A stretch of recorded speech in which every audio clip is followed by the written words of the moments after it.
The corner, the corner, the corner.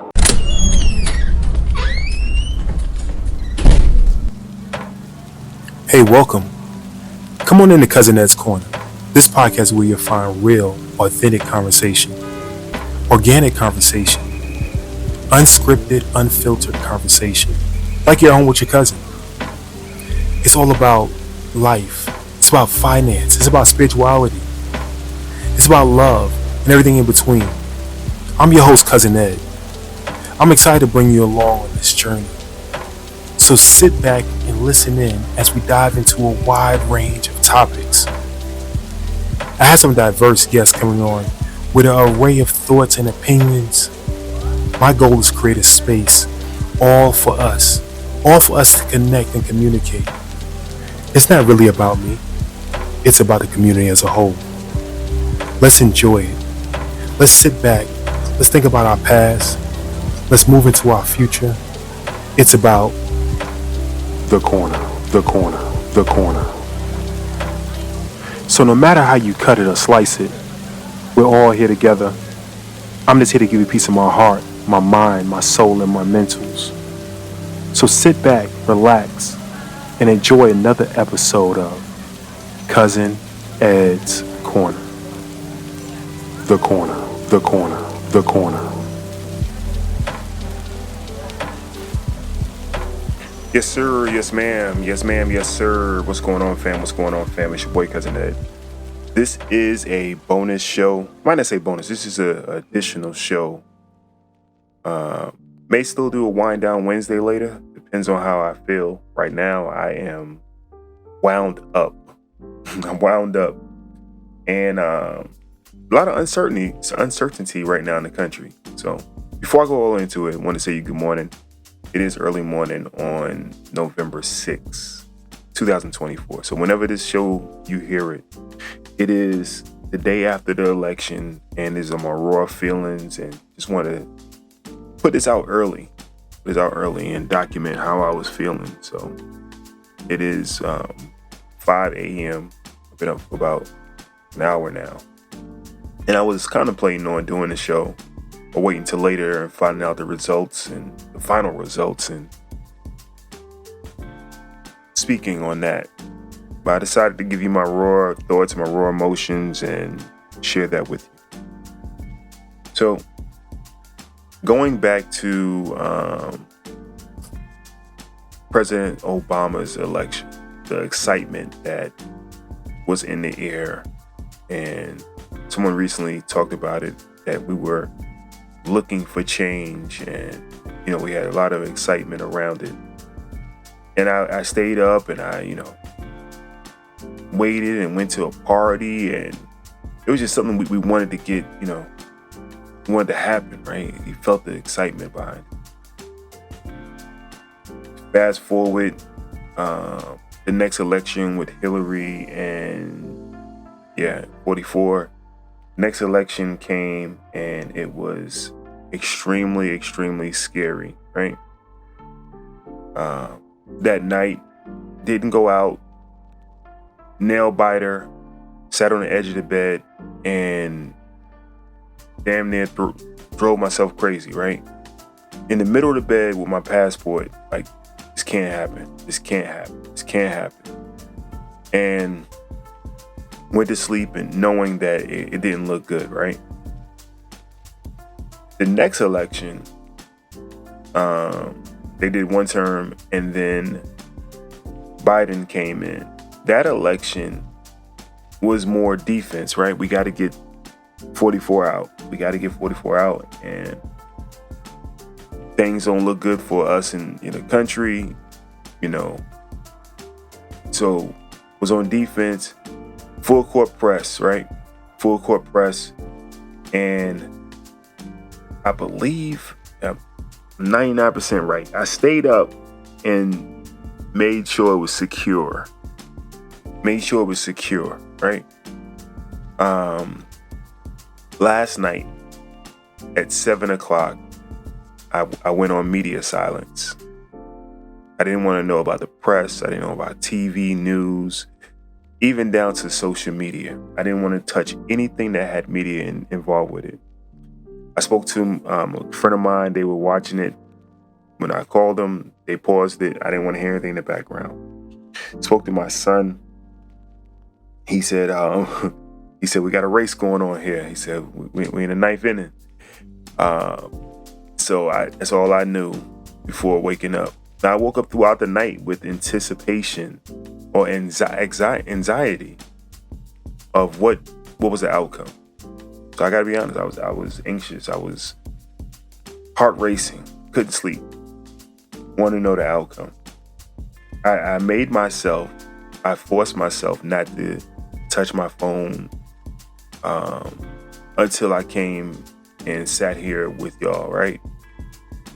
And it was around 4:30 when I sat and finally looked, right? And one of the first things I looked at was social media, which the first post I saw was that he is now the 47th, I think. President? No, I said it wrong earlier. I said 44. Lord help me. 45 is the other guy. Yeah. He is now the 47th president. All right. Excuse me. It's early. He's now the 47th president. And I had to go and find more sources. Every place that I look, it's still too early to predict, right? So still a lot of uncertainty. I know some lawsuits may come out. I don't know all that. But my reason for today's show, or this morning's show, is twofold. Speaking of times of uncertainty, right? Not knowing what's next. It's gut wrenching. It's sometimes can be exciting, right? You got a nail biter going on. You're going into the ninth inning, or you're going into overtime, and they throw that Hail Mary, and you looking at it in the air, and you like, or somebody shoots a half-court buzzer beater, and you're like, is it gonna go? Right? Sometimes those are exciting, but it's not a game, guys. It's not a game. These next 4 years are not a game, will not be a game. These next 4 months will not be a game. I think we need to have some serious discussions about the state of the United States and what it looks like for each and every one of our families. And I'm going to get even deeper into it, right? Let's say that it doesn't, whatever happens politically, that happens. But the thing I really want to talk about is us as a community. I don't want to get to the political side.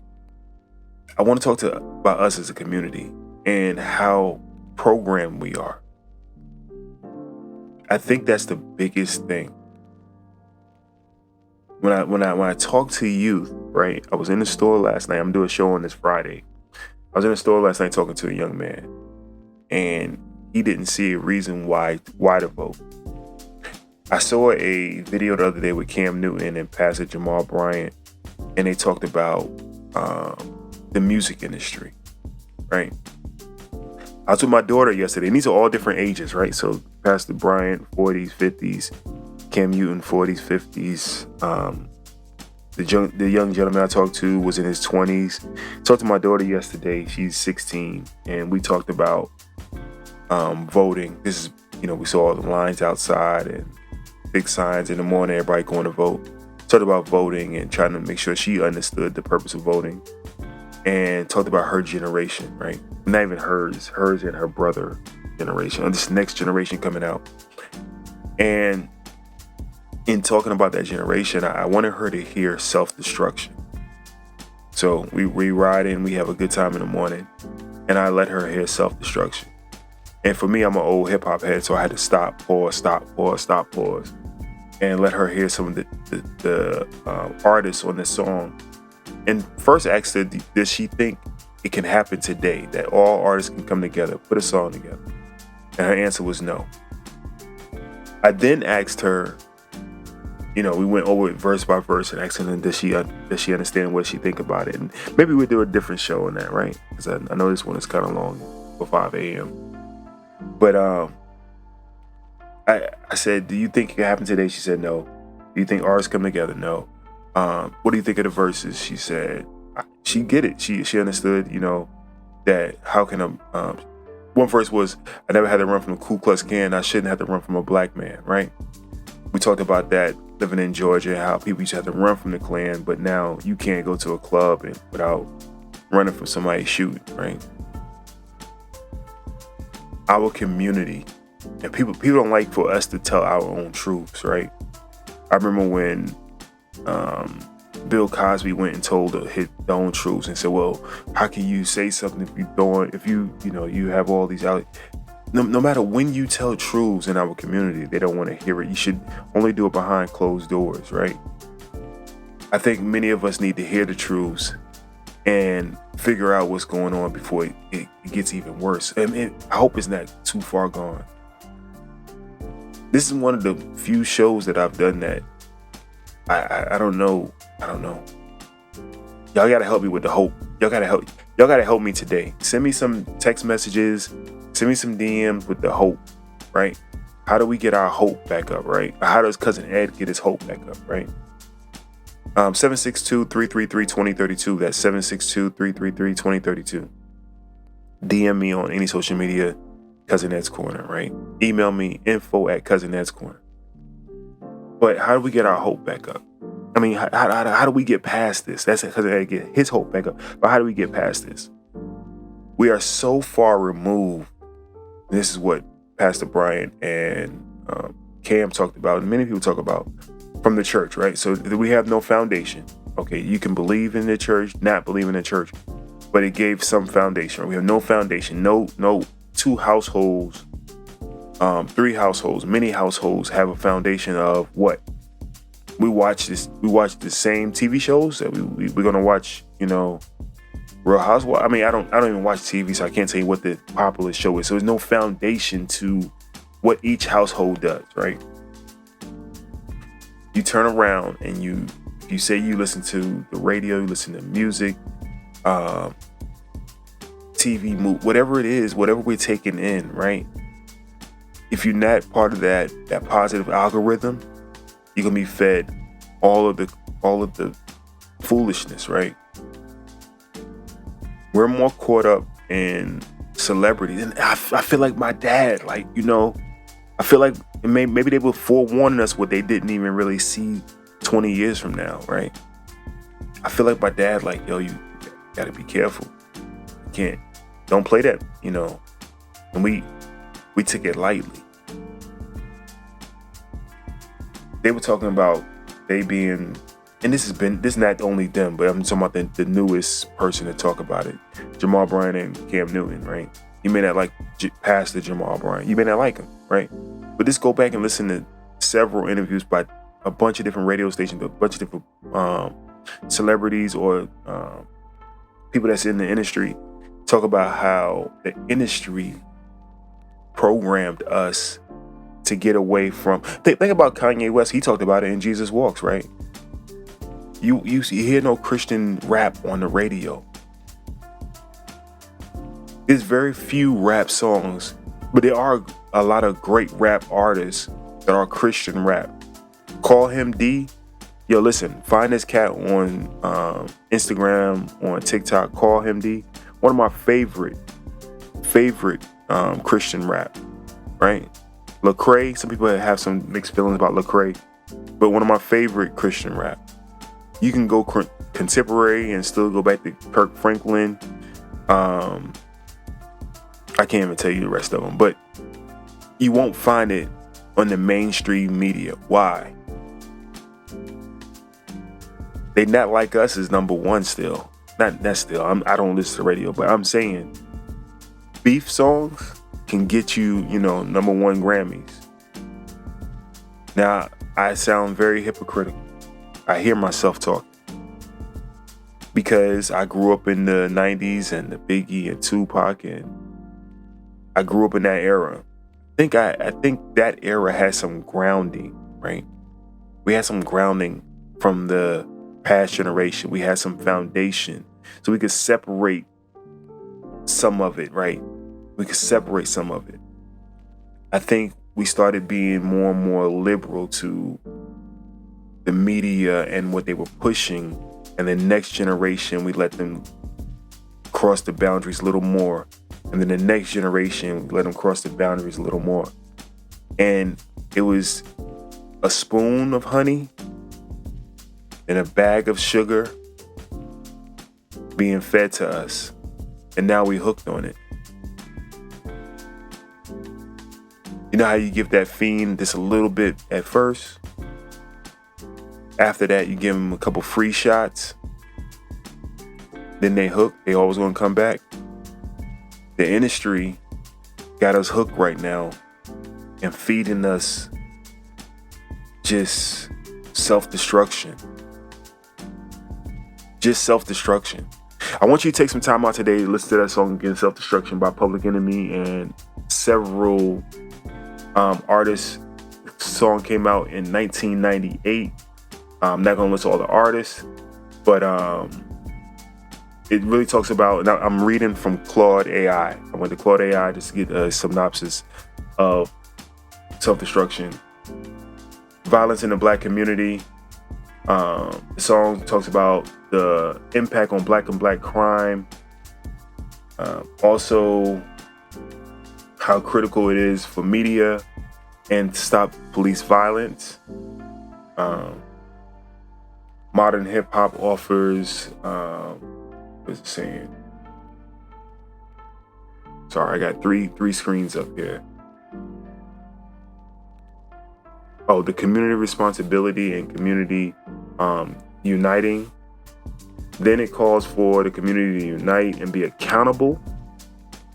Some of the things it mentions, I'm going on here, political engagement.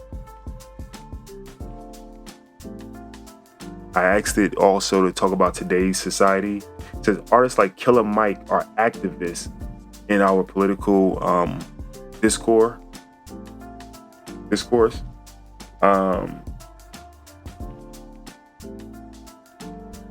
I'm just reading through this. I want to make sure when you do any of this AI stuff, you got to be careful. So I'm just reading through this.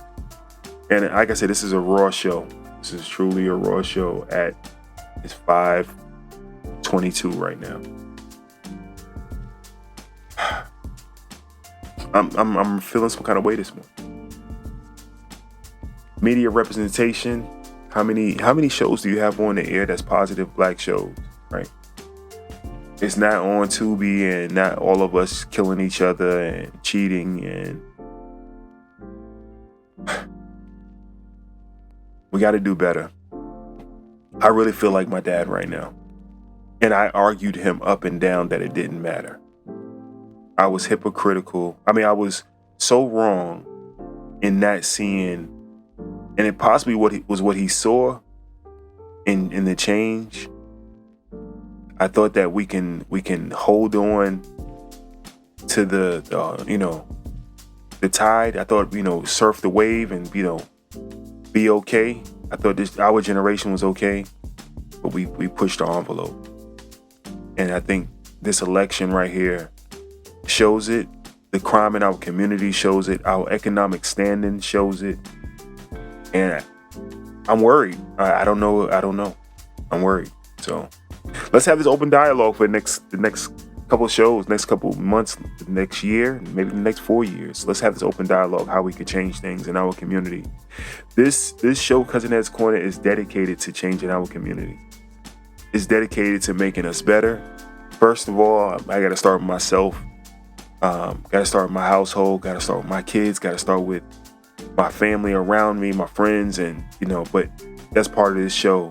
Y'all are my family, right? I salute each and every one of you. Thank you for listening to this raw emotion of mine. Sometimes I do shows and don't even put them out. I'm gonna put this one out, but I had to get off my chest. I should be working right now. I had to get this one off my chest. I pray for each and every one of us. I pray for this nation. I pray for our children. Let's continue to lift them up. Let's continue to teach them the right way. You say, what is the right way? The right way is doing right by others. looking out for our brother and sisters, loving one another. I think we teach love. I think that'll have a lot to do with it. Teach love and responsibility. Love and responsibility. Am I my brother's keeper? I'm gonna end on that. I can go all morning because the way I feel right now. Am I my brother's keeper? Am I my sister's keeper? That's a question we must ask our community. I think we're failing right now. Hopefully I haven't failed you. I love you. It's your boy Cousin Ed. I'm out of here. Peace. Thank you for listening to Cousin Ed.